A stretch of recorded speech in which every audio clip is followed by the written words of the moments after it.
Right. All right, Now folks. you can cue 3-hour time. We're now streaming on YouTube.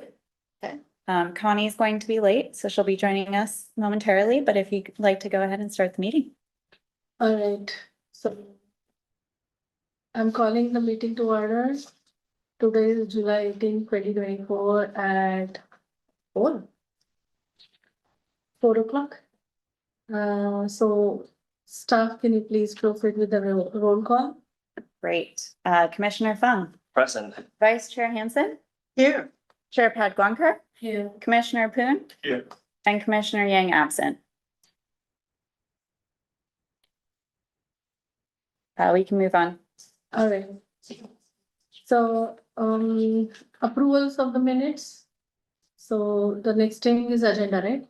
So the first thing on the agenda is the approval of the minutes for April 18th, 2024 Sustainability Commission meetings. Do you want to pull them up? So. Doing that right now? Or pull them up on the screen so everyone can see. Okay.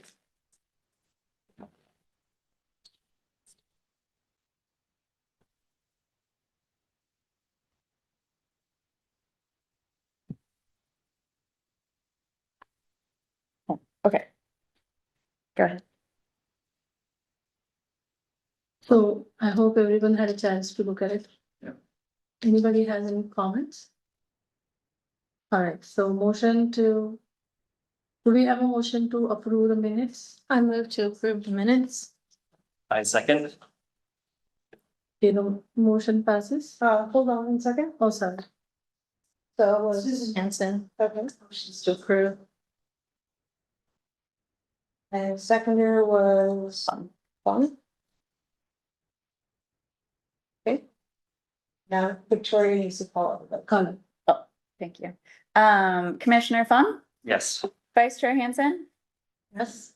Chair Pad Guanker, Yes. Commissioner Poon. Yes. And Commissioner Yang absent.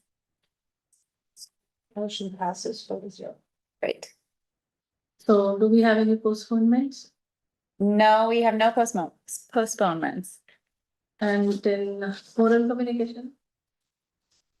Do we have any oral communication? No, we have no members of the public here. No oral communications. Okay. So any written communication? No, we have not received any written communication. Are there any staff reports? We can go ahead with the staff report. Right? Great. We do have some staff reports. So starting off, we do have a new hire environmental programs assistant here with us today. Jasmine. Jasmine's going to be helping in the sustainability and environmental programs team, doing a lot of our outreach and education. So I'm gonna say hi.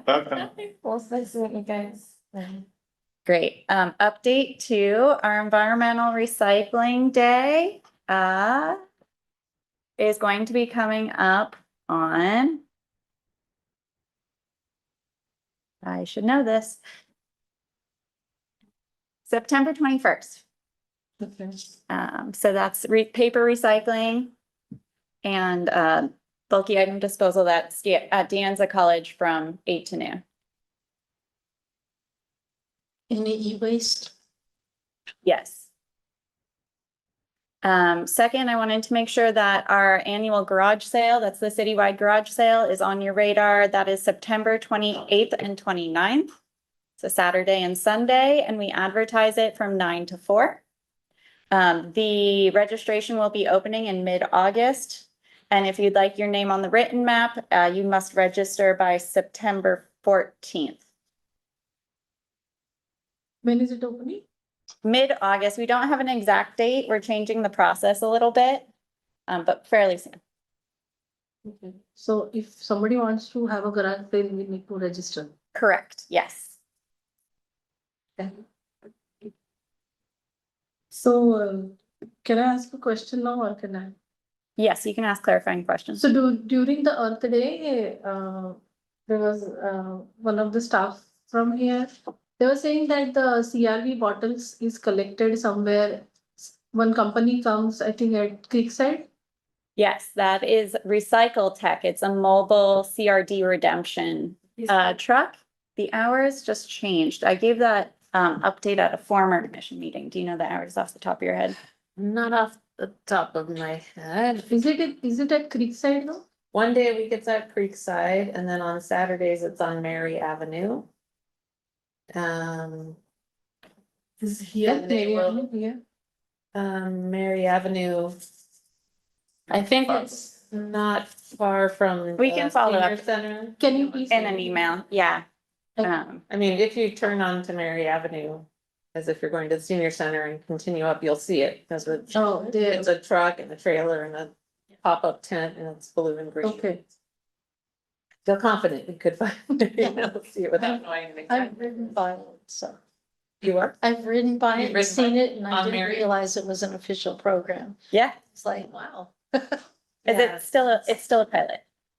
It is, officially a pilot, but it's grant funded through Cal Recycle, and we're just one of their locations. They're also working on locations in Sunnyvale. So we're not really part of the grant besides providing the space for it. Yeah, it's in one of the parking spots along the side across the street from the apartment buildings. Okay. Good, that's where it should. So moving on, there is a composting workshop. There was one last weekend that was well attended at McClellan Ranch. The next one is going to be on September 28th at the library. So that's taught by the UCC Continuing Education Program. And then I also wanted to add to your calendars, October 10th is a council meeting. And we will have Chair Pad Guankar there speaking for 5 minutes to give an update about the Sustainability Commission and just a brief 3 bullet points on what we're doing this year. And then lastly, I've mentioned before, we have a climate action plan dashboard. So this is a new website that should be launching the end of this month. And it's a more digestible version of our climate action plan. Yes. So that's going to increase our public engagement, understanding, and transparency. That completes my staff updates. Yay. And then I have an update on the post-collection services RFP. So you may remember from October, or you may not, it's not here yet.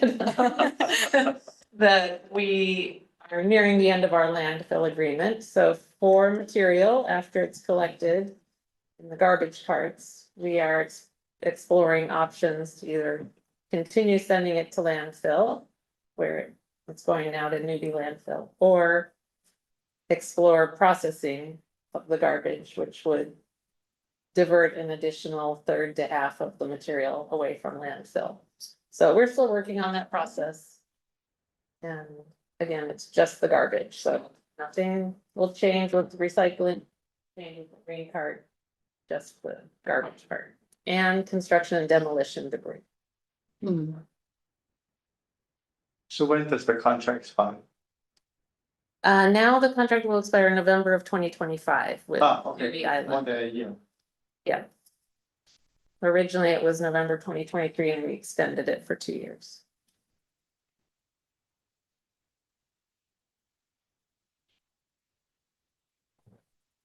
Great. I think that completes staff updates. Great.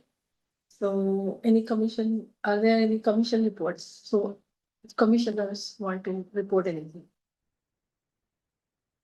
Thinking. Okay. So is there any old business? There's no old business at this time.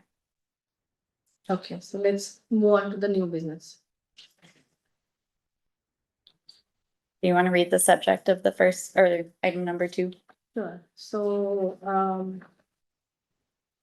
the item number 2, new construction beach code alternatives.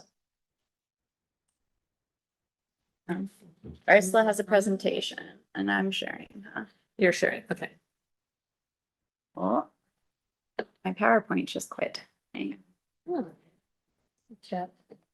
So you are all probably aware that in 2019, we passed a REACH code to require new buildings be all electric. Yes. And then there was all the Berkeley had people with the California Restaurant Association and determined that their ordinance was unenforceable, and so we have followed suit and temporarily suspended enforcement of our ordinance as of mid-May. So once we can go. Well, this is a recap of what our ordinance used to do. Well, it still would do it, we enforced it. So it was requiring new buildings to be all electric and including cooktops unless you were ironically a restaurant. You could ask for an exemption. And if you were a hotel with more than a certain number of units and you were doing commercial scale laundry, you could request an exemption for electric dryer. So we had a couple of exemptions in there, but basically required all electric. Gas dryer. Exemption for gas. You could dryer. have an exemption for a gas dryer, thank you. Yeah.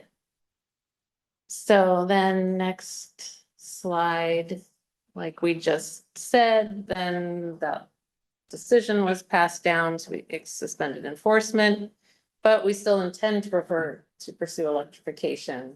And that's true for most of the jurisdictions in this area. So we're looking around for alternatives. Next slide. So there currently is sort of two different alternatives we're thinking about. The third one is to do nothing. So we could just say we don't want to do anything more with this and repeal our existing code.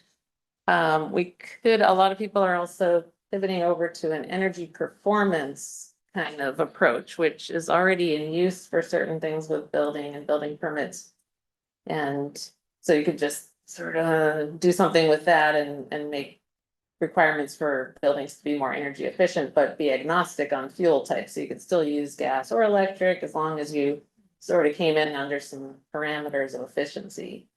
Then the other one that people are kicking around is the air quality approach. So as you may know, the Bay Area Air Management District passed regulations requiring new water heaters to be all electric by 2027. And that just is when you're buying a new one or installing a new one. It doesn't touch existing ones. By 2027, all electric, and for furnaces needing to go all electric by 2029. So given that that's on the horizon, a lot of jurisdictions are like, well, why don't we pivot over to what's called the air quality approach?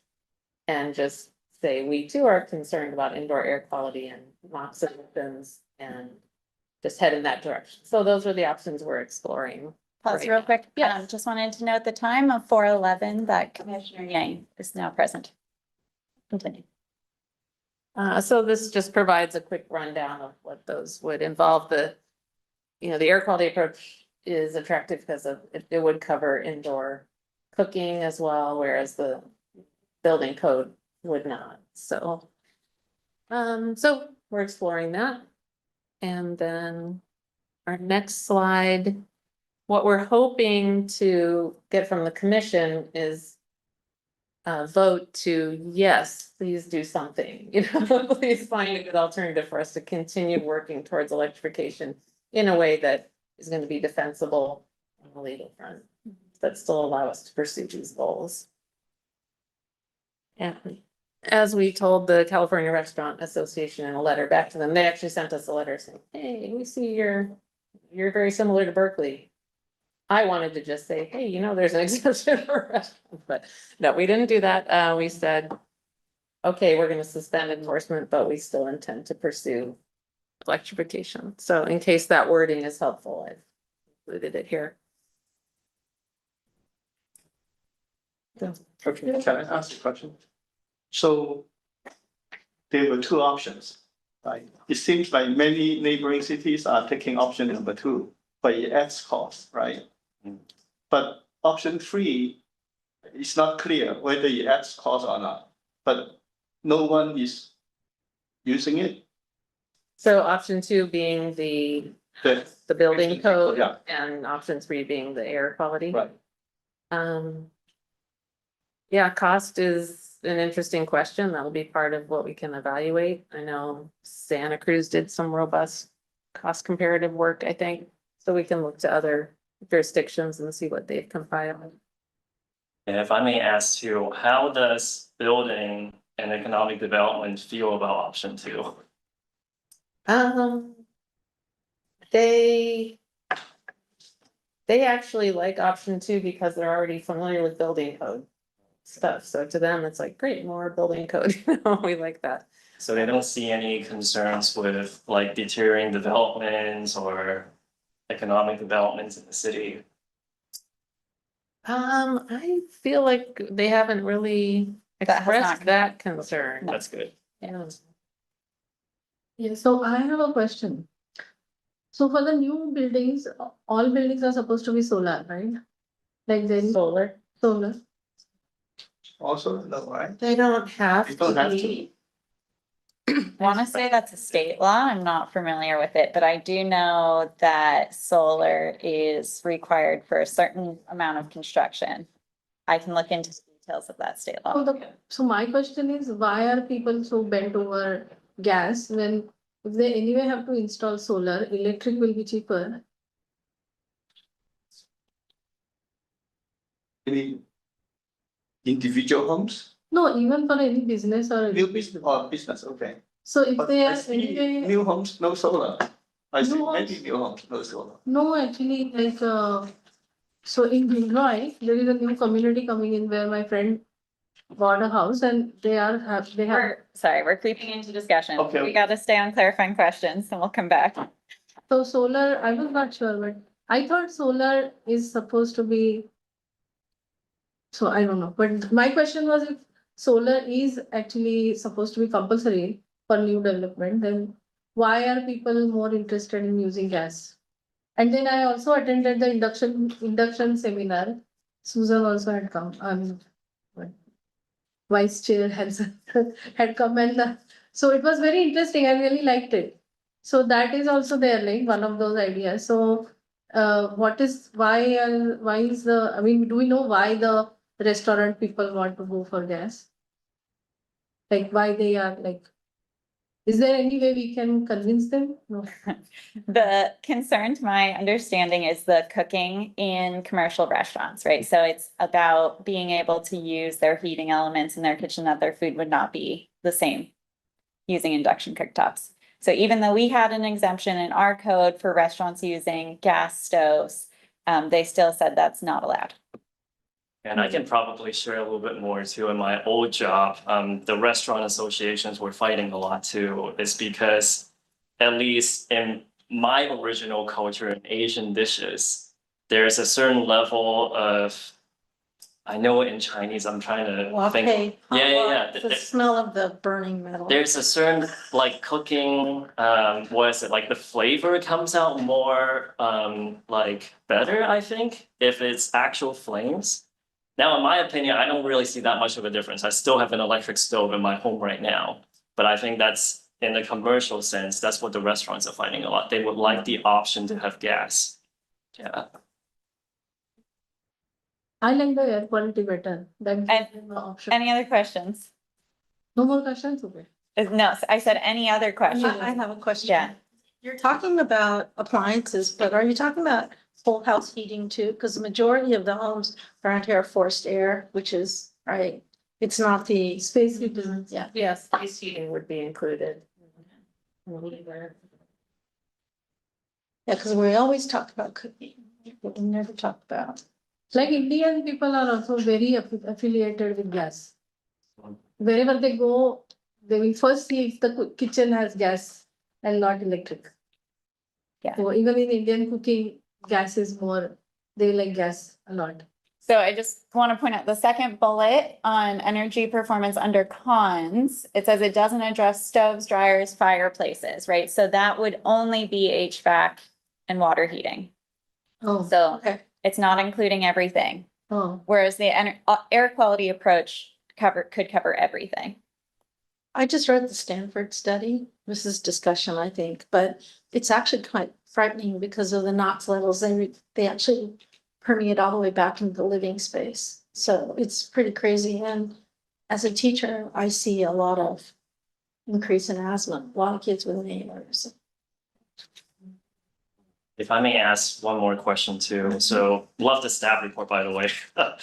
So the air quality based approach, it says, has been pursued by Campbell and Los Altos Hills. So is there a reason why these two cities did not go with the energy performance standard? I'd have to. I don't know if we have that exact answer from their staff.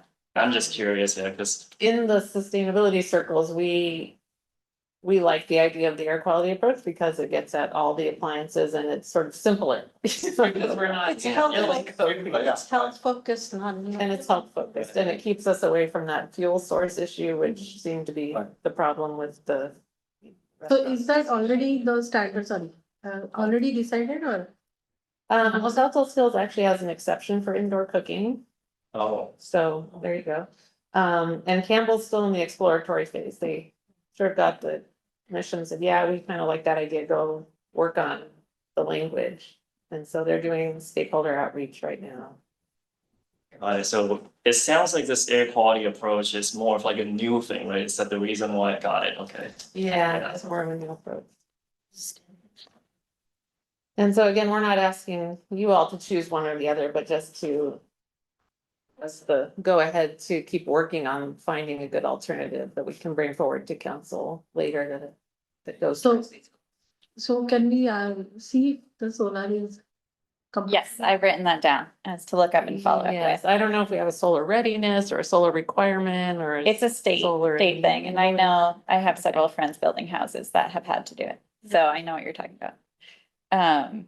Okay, can we move on? There's no public comment. We can move on to open discussion. Oh, I thought we were doing that. Sorry. I actually have something. Do you have more? At Okay, the end of the year, I get teacher gifts and I never know what to do with. And sometimes I get quite a lot of money. This year I bought a small induction cooker. I did the research and I bought one. And it's been a gift in the kitchen because it doesn't bring in heat when it's 100 degrees outside. And not only that, I feel like I can take it outside and cook outside, which is kind of weird on my barbecue table, but it's very nice. And if you're worried about Wok, one of the things that they did demo with Martin Yan is he had one of these big Volcraft induction cookers. And he had a huge restaurant size wok and it was amazing. You could smell it. He was It able to was, do it was a good demo, really good. So the stigma is one only because they're not aware. So I believe you can still maintain it. So I went ahead and bought it. My husband thinks I'm crazy. The part that's expensive is replacing your pans.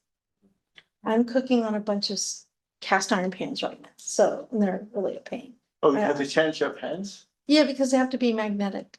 Oh. You can't use anything that's non-magnetic, no ceramic, because the whole thing with induction is that the flipping magnetic signal Yeah. causes eddy currents in the bottom of the pan, which causes the whole pan to heat. So the pan heats, the actual cooked surface is relatively cool. Oh. It's only hot Wow. from the conduction from the pan. Wow, that's really cool. Yeah, it's really cool. That's why I bought it, because it's a nerdy thing, but it was very cool. So, yeah, just wanted to let you know. And one of the things with the small cooktop one is the space is smaller. So I imagine if you actually paid and had a whole range put in, it would be a bigger area. So I had to try it because you gotta put your money where your mouth is.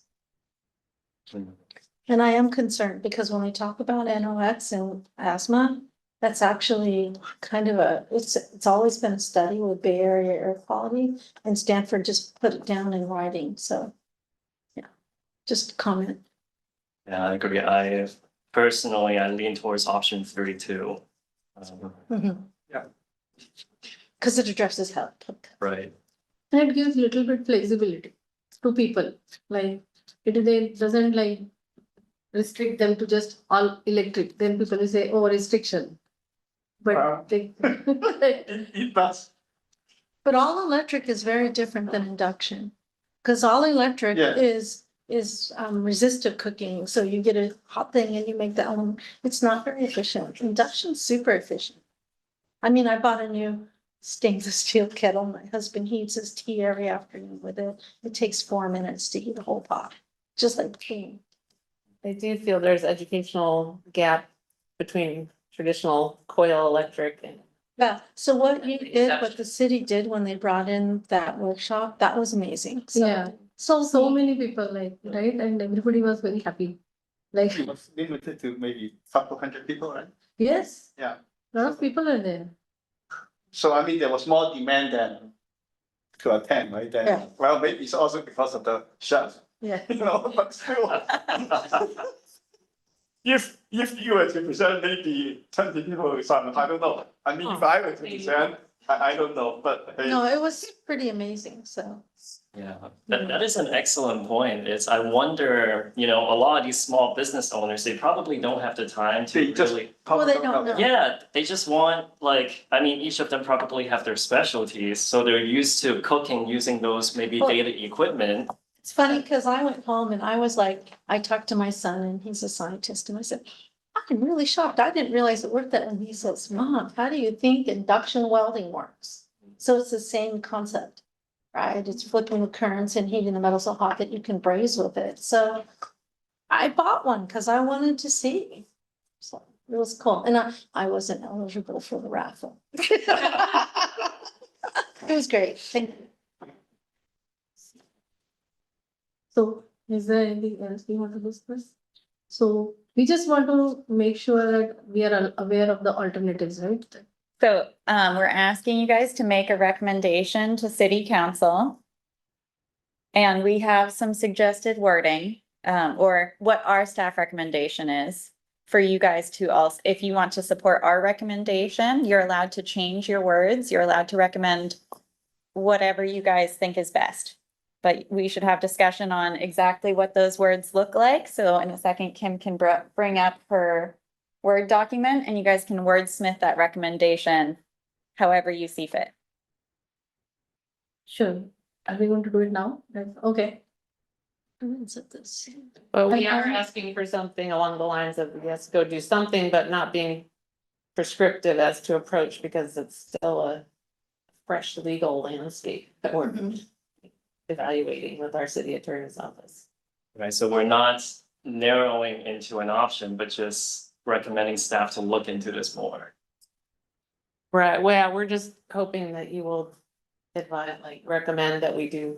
Either first Something. or second or third. Really? Versus nothing. Yeah, look, So can we first take a vote amongst ourselves, like, okay, so do we want to vote on what our recommendation is?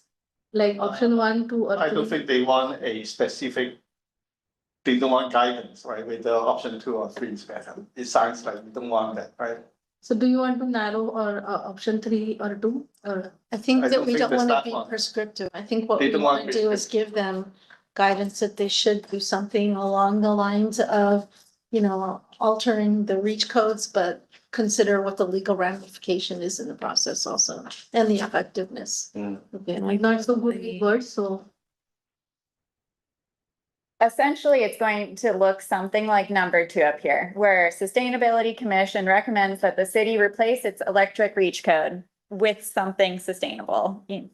So along those lines, but you are allowed to wordsmith it as. Yeah, I mean, I think that's well put.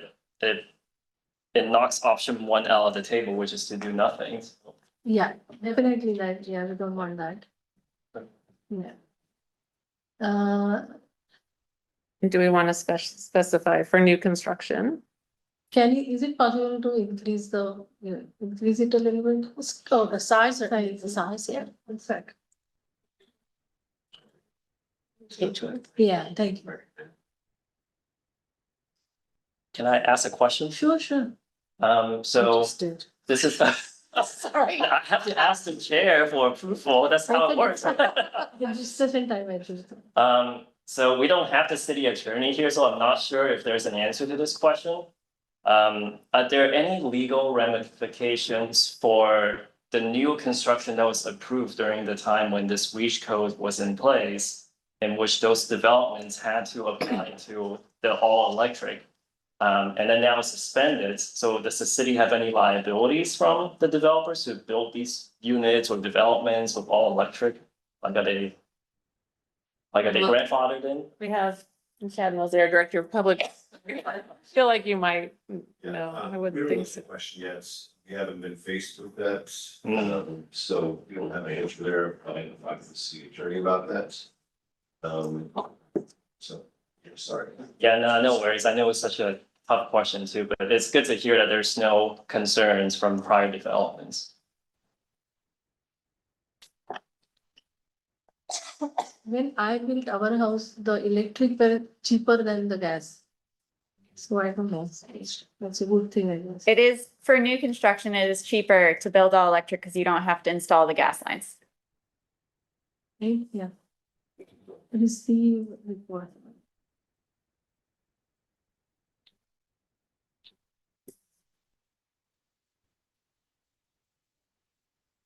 So basically, the city will replace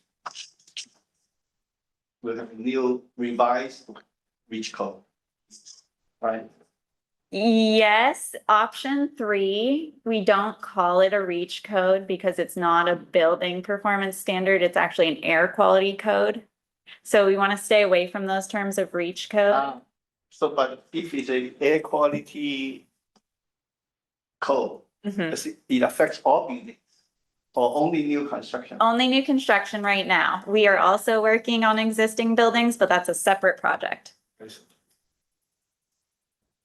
So the motion would sound like, I move that the city of Cupertino replace its current electrification reach code with something that would be more aligned with health, or more aligned with things that are feasible for current building, for new buildings, for things that are more in line with new buildings. I don't know. I killed you. I move that.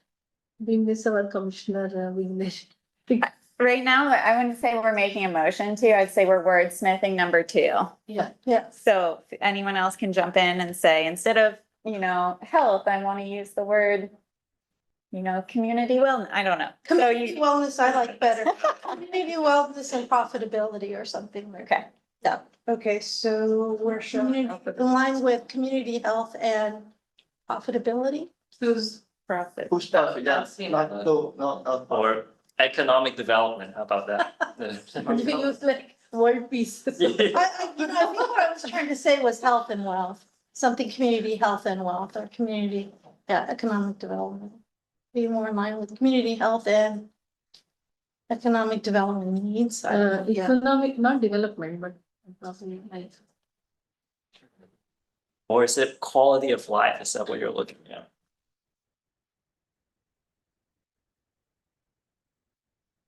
Or you could revert back to just broader language of, we want an alternative that continues to advance building electrification. Yeah, actually, it's not, I think that's bad, reach code to be more in line with, enhance electrification or progress our sustainability goals. I think. Sustainable, yeah, in line sustainable. with sustainability goals, right? Yeah, it's like the climate action plan. Yeah. Or you could actually say with climate action plan. You can, Yeah, I like let's that do better. that, yeah. they wanted to change sustainability to climate action plan. This is what you have, words. Climate action plan goals. Yeah.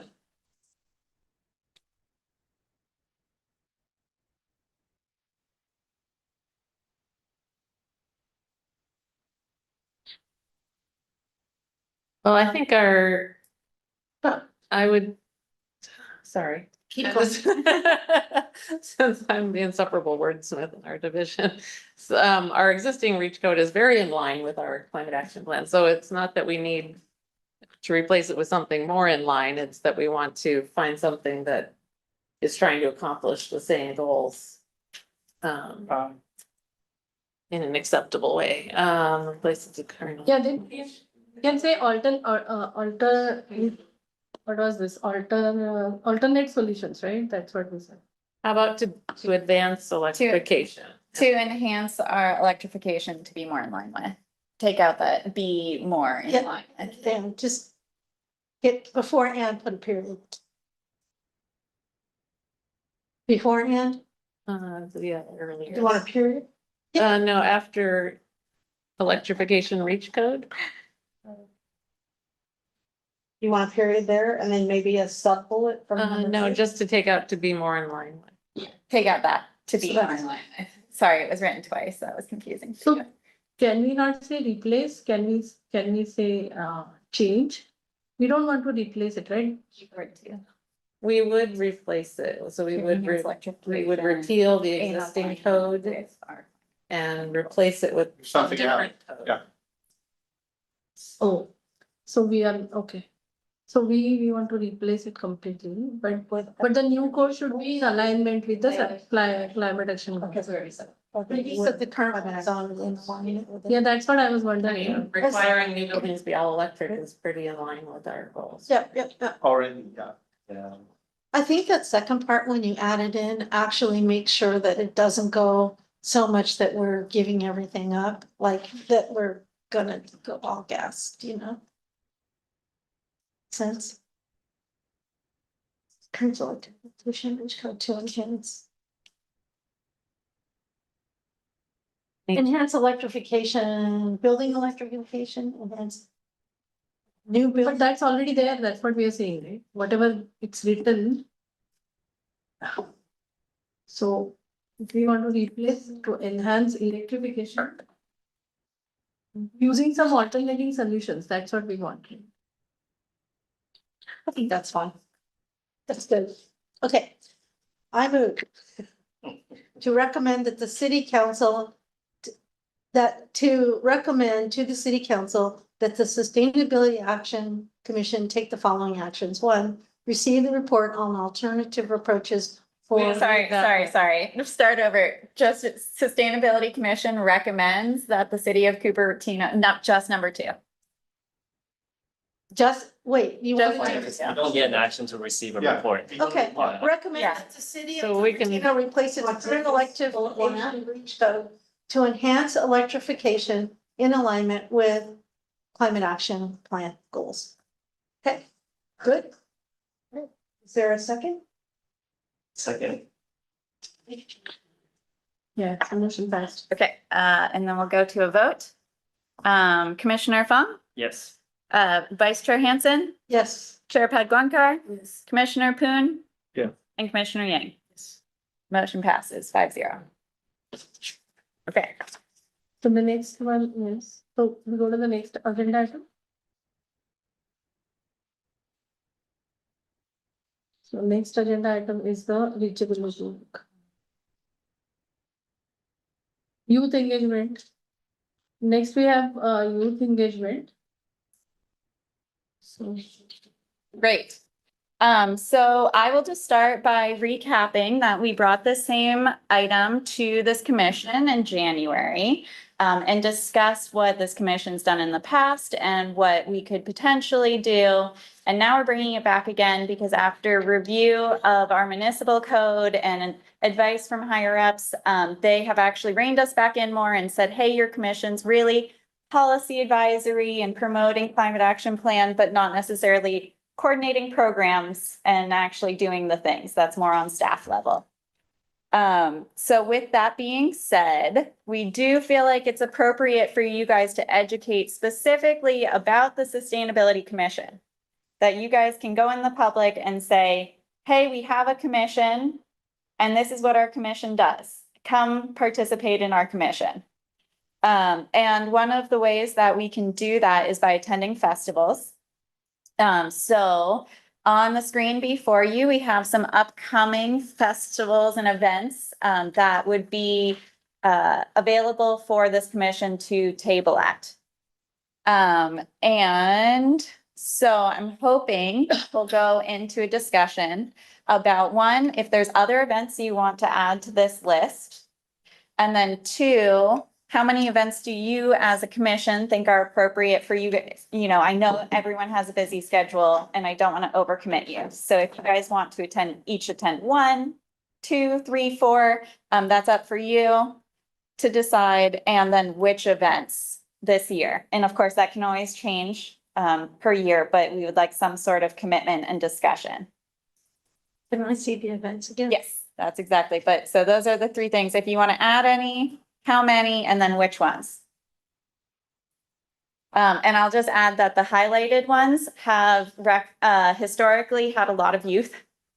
And a lot of attendance, and think they're ones that we have been to before and been really successful at. I guess for the sake of this item, it only makes sense to focus this on youth.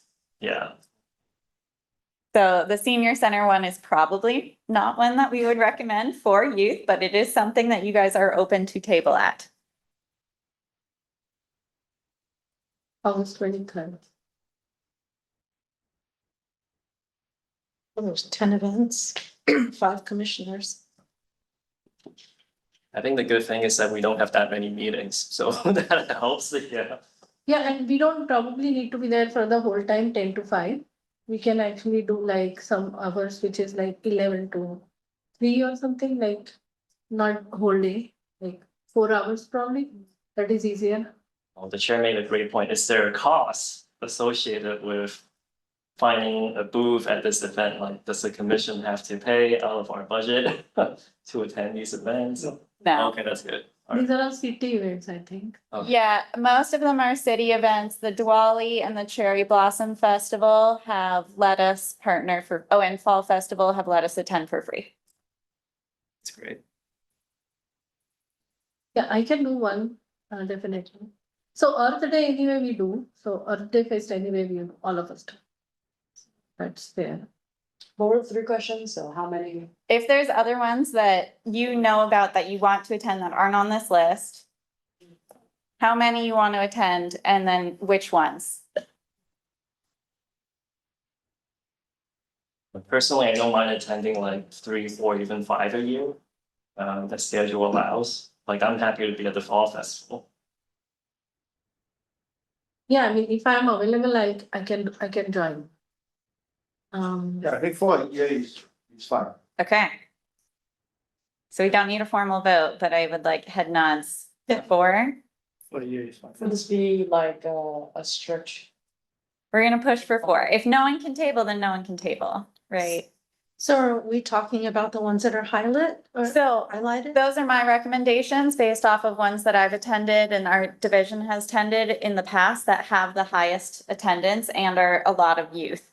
The teen job volunteer fair, I'm not positive is happening this year due to budget cuts, so I didn't highlight that, but that is one that we could add or swap out. We don't have to decide at this moment, but I just wanted to get some level of commitment that this is the direction we want to go. And then how many and how much effort we want to put in as a commission. Yeah, those are the 4. I think it'd be great. Yeah, I can do Diwali also. I'm just looking at my calendar. Just to clarify, would it be the full time? Like all They do commissioners? want you to be there the whole time, but we can only have 2 commissioners At the booth. at a booth at one time. So we Just like just split. or rotate. No more than half of the. Like the Earth Day Festival, right? So I was wondering if we don't want to be there for the whole time. Like if only one person can be there, but only for like couple of hours and then one person couple hours. Minimum we can have 2 people. Yeah, I would recommend that we try to have 2 commissioners representing so that you're not alone. We will have a staff there member with you, so it's not required that we have 2. But you know, if we do 4 and if each of you attend 2, that makes it about 2 per person. Yeah, I mean, if 2 people per day will make it easier. And I know everyone loves Earth Day, so we try to get as many people on Earth Day. Yeah. So, Earth Day anyway, everybody will attend, so it's, but, yeah, I can do Diwali. I can also do. You cannot do August 23rd. I have a question about adding events. yeah, I know Sunnyvale, Santa Clara, like all our neighboring cities, they also host similar, if not. Yeah, similar events to these. Would it be out of our scope to put a booth in a neighboring, or is that too? I don't think it would necessarily be out of your scope. However, we would like a lot of times sustainability division of Sunnyvale might already be there. Gotcha. So it would be kind of stepping in on their toes. And then also, I'm not sure if they'd let us do it for free. Right, so if it's Yeah. a larger Sunnyvale event, they're not partnering with the city of Cupertino. Yeah, and also the rules of recycling are different. So, Oh, right. so the main Oh, yeah, that's cool. controversial issue is recycling. Our target is Cupertino residents. Yeah, So, or business owners or I students. know a lot of Cupertino residents go, I'm one of them. Yeah. Sunnyvale or Santa Clara events, just see like what's popping in the area. But thank you for that. Although maybe to that point, it may make, maybe, if budgets and time allows, like maybe some of the bigger events that are more regional. Yeah, maybe if there's an opportunity there too. Are you thinking of any in particular? Like in my mind, it was like county fair, but I'm like, oh, that is too big, but it's like, you know, sometimes like every now and then there are some regional events, so maybe Yeah. those come up. I mean, and if- discuss. even if we can make Cupertino resident aware that is something achieved. But I mean, Earth Day Fest, so many people are interested. They really need guideline. It's like, and then the guideline for recycling is like changing like anything. So that's, so one recommendation, I don't know if I sent you that day. And again, I'm going away from the topic, but they were saying that in library, people were saying that if it is okay, somebody can sit there like on a Saturday and people can just ask questions. Like, can I recycle this? Can I, a lot of people have that question. But even if that is like, we can answer that, and that is great, or we can have something. Yeah, that's what I would kind of consider like a pop-up booth. So outside the library or the farmer's market could be any Saturday or any day of the week for the library, you know. So that is an option as well. Is there still farmers market in Cupertino? Yes. Oh, yeah, Oh, So going. it's not gone. I thought it's gone. it just moved. So- location. Oh, it just Yeah, moved. it moved. Okay. It's every Saturday in the India in the morning. Ah. Sunday. Yeah. Back to the pop-up booths that you mentioned, Victoria, how would that look like in terms of logistics and approval process? Great question. So the Civic Center is different than the Farmers Market. The Civic Center is the city managed. It's managed by our Parks and Rec. So we would have to reserve that space ahead of time and commit to those hours. The Farmers Market, we have tabled that as a division before, and we have to get approval from who's ever coordinating the Farmers Market. But most of the time, they're open and willing for us to spread information. Do we have to pay anything? We have not in the past, so I'd have to verify that, but So we can do that. So the thing is that we need to be very, very sure what we want to tell public, like people, so that we really use that time effectively. okay. Jasmine, do you have any recommendations being our new outreach person? Yeah, I think farmer markets are good ideas, or if we could work with Cupertino Unified School District for like a back to school night. I think would be a good idea, especially since we're trying. So welcome back to school night is really crazy. Okay. There is no time for people to go and look at this. So, and I'm sorry to shut it down, but I've been to ask her, like, if, especially if you're in Monte Vista, you have to go from one building to the other building in 2 minutes. In So the it's- dark. It's crazy. Parents are afraid of falling down. It's crazy. What we can do, and I was about to say is fall festival, but now we don't have. But some of the schools might have fall festivals, and that is a good place actually, because a lot of kids and parents will come. There is usually a welcome back, some kind of thing for the kids and the families at each one of the schools, depending on what they are, they'll be different. So, for instance, Cupertino Middle School used to have one thing, and then Kennedy does Fall Fest late, like in October, and they do a movie, so that would be a good place to have a booth. They also do a Spring Fest. So So- depending on the schools, maybe if you could get their master calendar, we could set up a calendar of what they do for each one of the 25 or so schools. In the past, this is what I was actually asking, was actually even like educate the school about how you can separate the garbage and the recycle to the kids, because this is like a huge event. When I was there a year before Fall Festival, almost 2,000 people came in Kennedy. So people were like, they are, if you tell them to put it here and here, they will do it. But the problem is, Yeah. is that there's 3 garbage cans then, and that triples the workload for the nighttime custodian. So you have to do something to make it easy. So they either have to have a new garbage cart or something. You just can't put these things in and dot the process. There has to be the follow through for where everything goes. Right? Otherwise, a custodian gets an unreasonable amount of work. There's 3 garbage cans. They don't distribute them. So the kids just throw everything in one. So there has to be 3 times as many cans. That's the problem. And I know this because I watched it happen and it was so painful. So these are, I think, the things that we should actually kind of And look at it. the sorting education is happening more on the operational level with Recology, whereas now we're kind of focusing on climate action, sustainability, participating in this space, education. So waste sorting is very important, and I hear that, and I know that it's a big concern. I mean, you've seen it when it came to our campus, so. And then, Kind of back to what Tori said at the beginning, it's not really the commission's job to educate about sorting. That's staff and schools and. yeah, not Ecology. not the commission, but I mean, somehow if we can have that, we understand that is the gap there, and then how we can draw process to basically.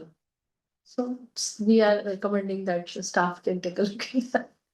So since the goal is for youth engagement, besides these events in schools, how else can we reach out to youth? So one more thing, suggestion I had was the AP Environmental Science, in, the high school. So they have AP Environmental Science where the teacher is engaged and the kids can do like small projects if we can ask them to for their school. So that is another thing we can do. When my daughter was in APES, the AP Environmental Science class, they had a required project. And they had to set up a website and they had to like demonstrate. So they actually installed a garbage can at the front of the school and did sorting. Very cool. That was their project. If you have contacts, you may forward them to me and we can try to work. Martin is the environmental science teacher, Mr. Jones. And leadership in the middle schools, I think it would be good if we did something, because campuses themselves are very dirty. So if the kids can just learn to pick up and recycle, maybe give a little bit of blame, I think they could be maybe coerced, but we've seen what happens to the bullying in middle school. It just gets left with the trash. So. And another idea too is I am blanking on the name of that little group of organizations, but they booth at the Earth Day, and they were kids making paintings out of the old T-shirts, and I bought one. But I'm blanking on the name of this. It's like a group of elementary school students who are raising money. There's so many. I could name like 12 different groups. So, but I'm like, if staff, because I know it's not the commission's role to do the actual education, but if maybe it's like utilizing these groups, because there's a lot of kids that are involved and they're passionate about it. So I think that's another channel right there. There's one more, but not for the youth. So I always said this, so the block leaders, right? So there is a in block leader meeting coming up now sometime. So if we do a presentation and then educate the block leaders and ask them to educate their block, that is another thing. Yes, not focused on youth though. We're trying to steer towards youth for this conversation. Yeah. But that will go through to youth anyway. Okay, so it sounds like there's desire for the commission to table from 3 to 5 events is per person or total? As available. I mean, What's the I'm available. difference? Like, I'm just thinking, if I'm trying to coordinate 3 events, it might only be, you know, how many, a few of you attending each, like 1, right? If we do 3 events as a commission, you wouldn't have to attend more than 1 or 2 versus 3 to 5 per person. Then we have to do 3 events per person. And so then we could do 5 or 6 as a commission, Yeah, I guess we can do 5 or 6. as a commission. Yeah. Okay. I mean, it seems like we can do 3 to 4. Okay. The Okay, one that you had last week, the one that was, just last week, there was one you sent an email out about if you wanted to attend. Jollyman. oh, Is Jollyman. that How Jollyman? many of those impromptu? I couldn't come because I had something on my calendar. So, I don't know. because that would have been a fun one if I would have. That was the ribbon cutting. Yeah, I don't. It's not really a tabling. Right, but it's a presence at an event. It is presence at an event. It's not really focused. It's okay. That's I mean, okay. it's just- Well, it was a playground. Okay, there are pop-ups for ribbon cuttings and things like that. So, That's not that I As I want to hear about them, ribbon like, cutting, no. just other opportunities to get out there. So, okay. okay, so it sounds like we'll try to coordinate farmers markets outside the library and a couple of the festivals. Can I bring up one more? I don't know if you guys, or you likely have worked with them, but Silicon Valley, Youth for Yeah. Climate Action. Yeah. I know they have, their summit coming up that might also be interesting to table at. They're a great organization, so, and a lot of youth. Well, and you know what, to pass it down into the school district, because I get this stuff like a month before the deadline, and teaching doesn't work that way. You have to kind of like do all the pre and get everybody engaged. So you can't, a month before, I have zero participation because I'm not ready, right? So you need to plan that stuff out like a little bit ahead of time. So so the the Silicon Valley youth, right? So can we have like one commissioner and one youth? That will make us like, then we can attend more actually, in case we can do that. What do you mean by one youth? For the tabling event, if we can reach out to them, and if they can table like with us, we can have one commissioner and one youth person, and that Youth way. commissioner? Huh? You mean a youth commissioner? No, from that youth. Oh, I would say that's probably a no, that we want the commissioners to table and advertise about the commission. And that would be, they would be wanting to advertise about their group. So they would have a separate. Yeah, and if we're talking about youth engagement, the activities that you're talking about, I mean, there's some really cool things, but again, they're looking for people. And I don't have enough time to get the kids ready to do the applications, so if we could somehow know ahead of time. So that we could. Great. And another idea too is we have a teen commission. Hmm. So maybe the easy way to actually figure out how to best reach them is for staff to just talk to the teen commissioners. And they've got a lot of ideas too. Ursula presented to teen commission February of this year. Yeah. And the outcome. I was talking to them about the single-use plastics ordinance, just explaining what it was and what it covered. They were receptive. I think with them, the hook is community involvement and engagement, and they're looking for resume building. And so providing activities that they can hang their hats on, because, I mean, it's Cupertino, they need opportunity to get involved and be able to put it on their resume. Okay. Any last thoughts? So going back to this, are we signing up right now or is there like? I'm gonna send emails and coordinate between the people. You guys can check your calendars. Yeah, thanks. But is there a minimum you would need 2 per event? And if you can't get 2, we let that one go? I think that's Something appropriate, like yeah. that. So that's why I was wondering, if we just do 4 hours, 4 hours, 4. And one person can do 2 hours, one person can do 2 hours. Even if we have one person, I think I am fine. But depends on all other people. Do we need staff support for that? I've talked with Jasmine. We're clear on that. Depends, some of the festivals though are like Diwali is 7 hours, right? So 2 hours at Diwali is not even. No, What total is- 4 hours. She's saying to break it, split the day up for the long days, Right, which is okay. See, like 11 o'clock, people start coming only at 12. And then people, it's kind of dwindles after 4 o'clock. So we have like core hours as 12 to 4. Like But that. they want you to be there setting up and everything. That's a Way staff. We do that before or? Yeah. That's a staff thing. We set up and break down for you. Sorry. okay. Okay. Chair Pagwankar? Yes, what is it? Where is it? I'm looking. Okay, we are all done with the clarifying questions. We don't have public. All right, so.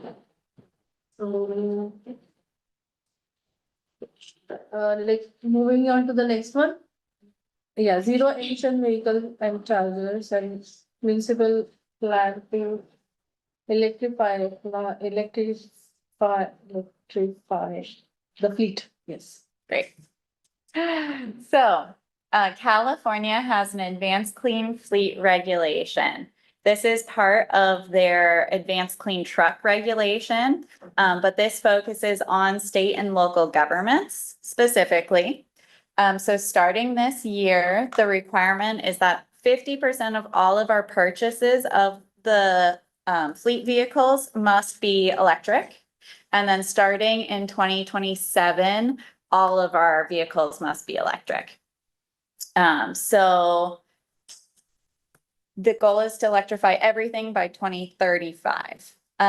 Starting about a year ago, we have partnered with Silicon Valley Clean Energy, and they funded a consultant to do a deep analysis for us. And we have 106 on-road vehicles in the city's fleet. Currently, only 3 of them are electric. And so doing this analysis, we have a vehicle replacement policy. So every 7 or 8 years, depending on the type of vehicle, or 70,000 or 80,000 miles is when we expire a vehicle, sell it, and then get a new one.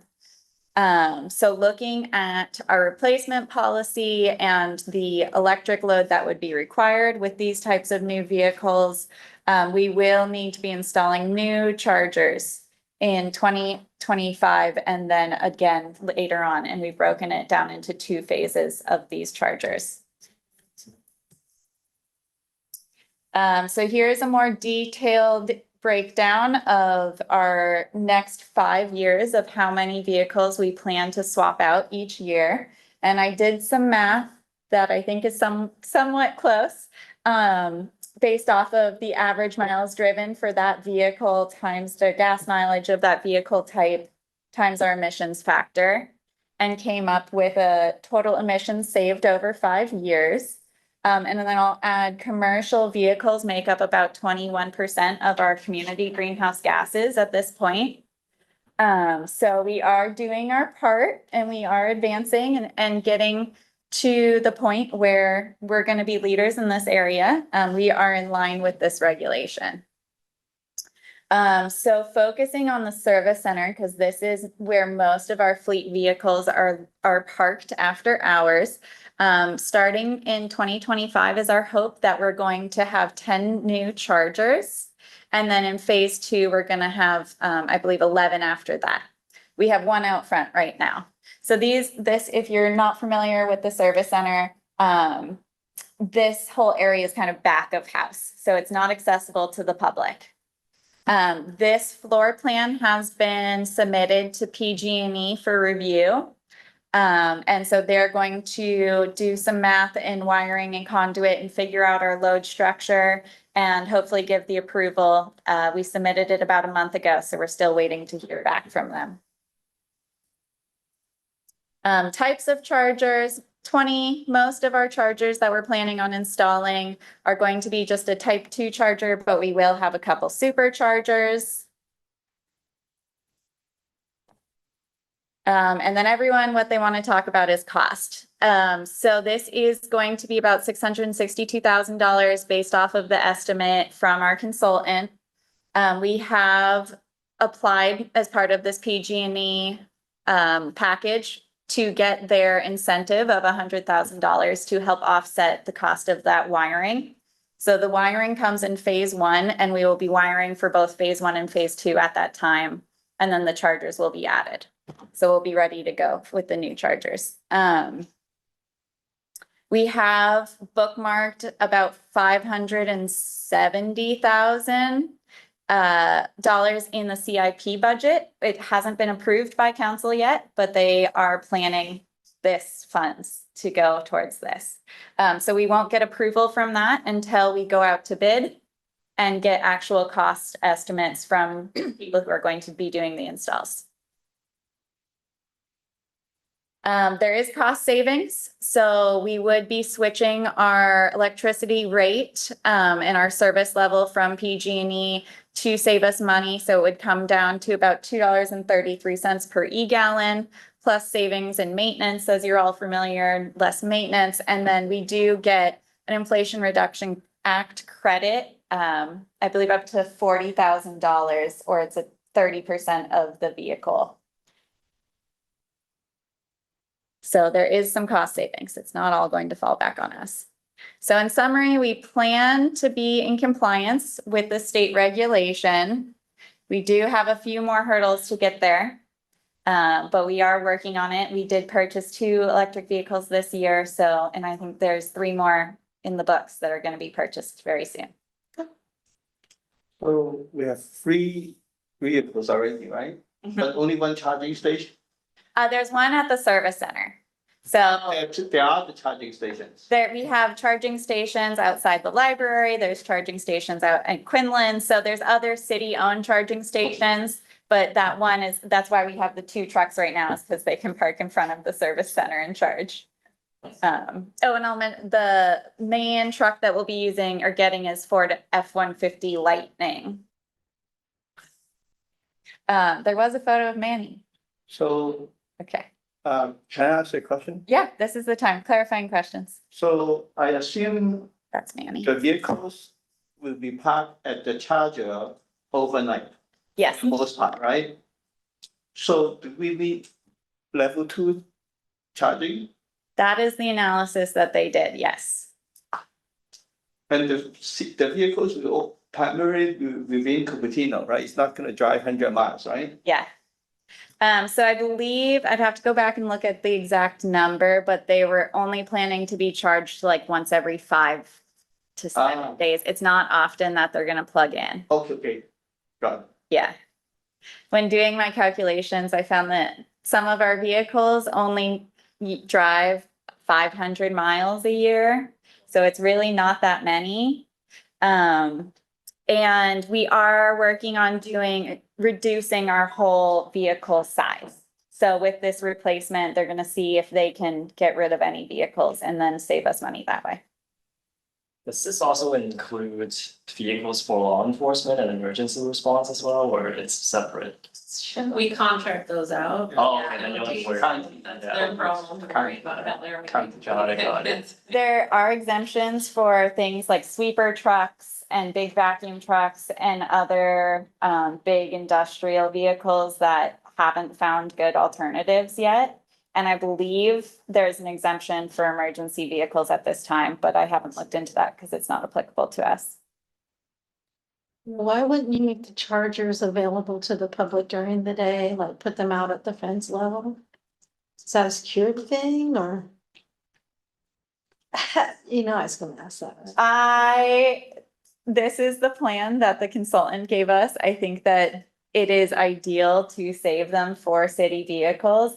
I don't know if that has totally been brought up and putting them outside on Mary, but this is the plan that we've submitted to PG&E. Okay, just thinking, because maybe we could earn back some money by charging them for use during the day. Yeah. But I think the trucks, they charge probably inside. Wait, They might you be- just move it on the perimeter of the fence, you just move it. I think one of the biggest challenges would be cars that are left there overnight. Yeah. And people not moving out off of the charger to And making you it just find them, available. find them. Do it. Yeah, you just make it very clear, it's daytime charging. Yes. So did we check an option of a solar What about the solar? solar power? There is solar already, that big grid in the center underneath where the new chargers, or where the new chargers are going. That whole section is solar. So are we going to use solar to charge them? It is included in the rate structure and getting money back from that solar. It is not a direct solar to battery to vehicle. Like the Tesla, Tesla charger, the solar one. There's no battery in there, so it's not a direct, it's not like the beam chargers or anything. It's all connected to the grid. Yeah. Okay, Okay, any more discussion? no public comment on that. Any discussion? Can you ask about moving it out in daytime use? I get it that you don't want anyone there at night, but it just seems like. The location's a little odd for the Mm. public. I mean, there's up at the end of Mary right before the pedestrian bridge. That's where, I was wondering if that's where it was, where the So, storage. Yeah. That's adjacent Okay. to mostly single family. Okay, I was gonna rent a electric cargo van, and that was the big concern as well, you get it charged when you drive 200 miles. So, in a heat wave, yeah, so. in the Tesla, we always go to LA. Yeah, it's a Tesla. This is a cargo van full of stuff. Yeah, with the air conditioning on. In 100. Yeah, I didn't take it. Thank you. I wasn't brave enough. All right, so discussion is done. Everybody have any questions? Nothing to discuss. Thank you. Thank you. We move on to future agenda setting. Yes, let me share my screen one more time and pull up the items that are currently on the list. And let me zoom in for you.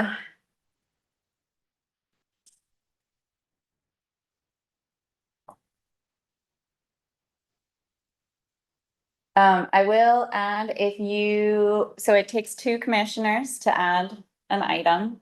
If you feel like any of these items are no longer relevant, it also takes 2 commissioners to remove an item. When is our next meeting?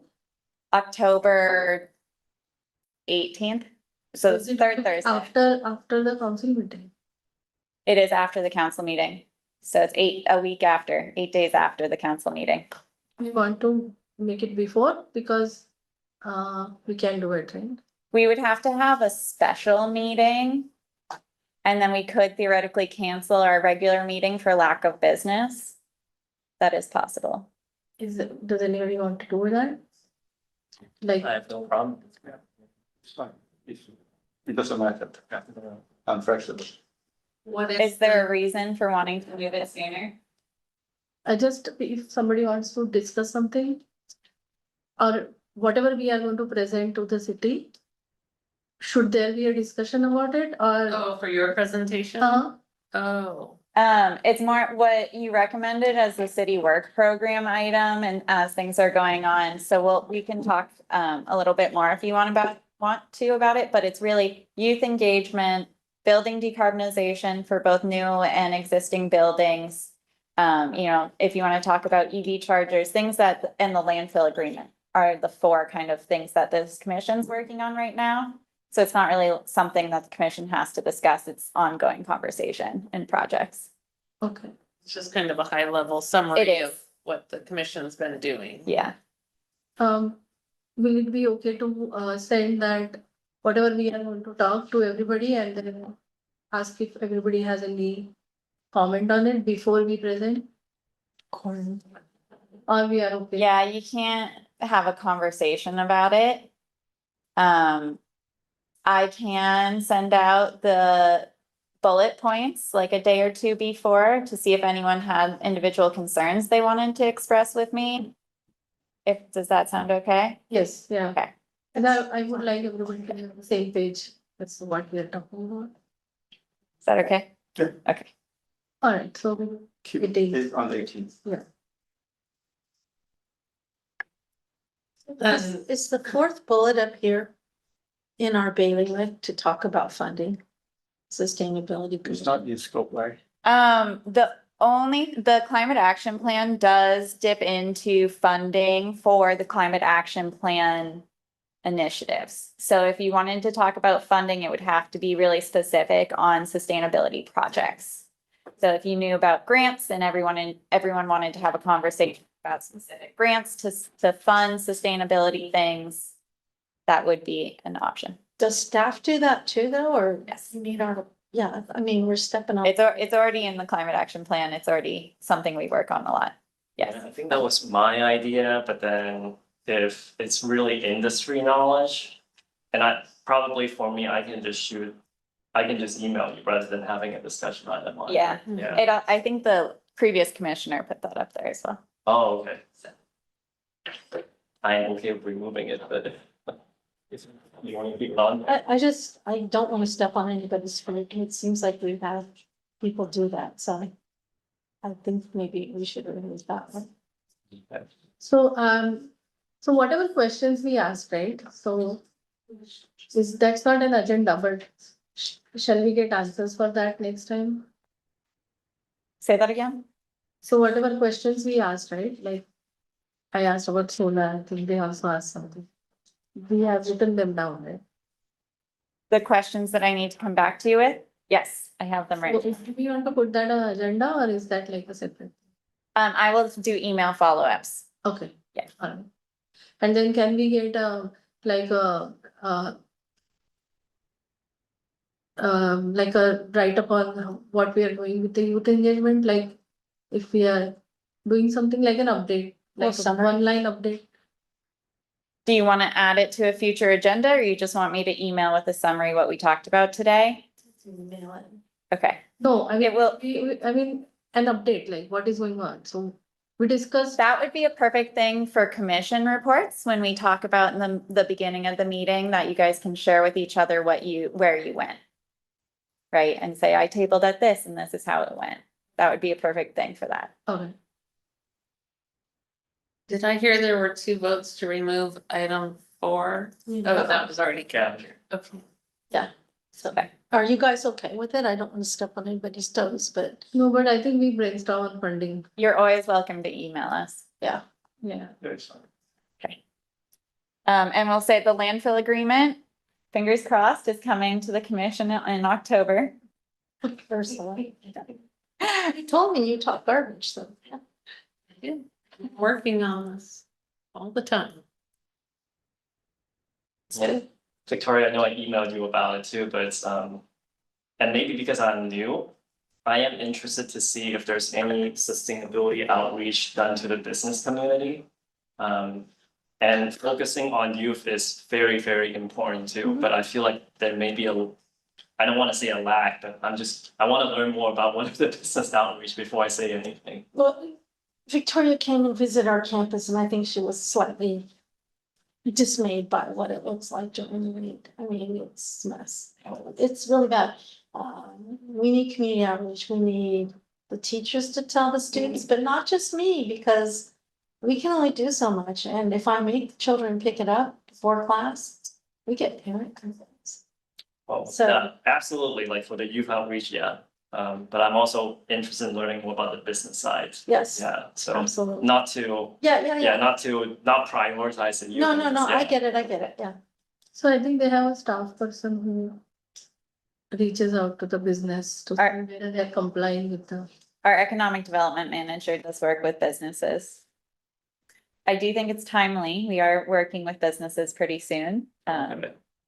We can connect one-on-one about that, or if there's a second person who wanted to have an update or discussion about it. I can second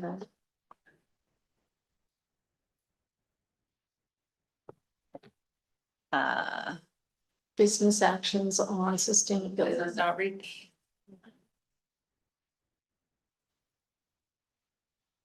Practices. Is that, okay, Sustainable practices. For the number 1 item, I think we can. Anyway, we are going to do the tabling, so I think. We can take that out, I guess, right? is there a second? Remove item 1. I think that's, yeah, it's incorporated into our outreach, so. That's fine. Okay. I really appreciate cleaning up this list.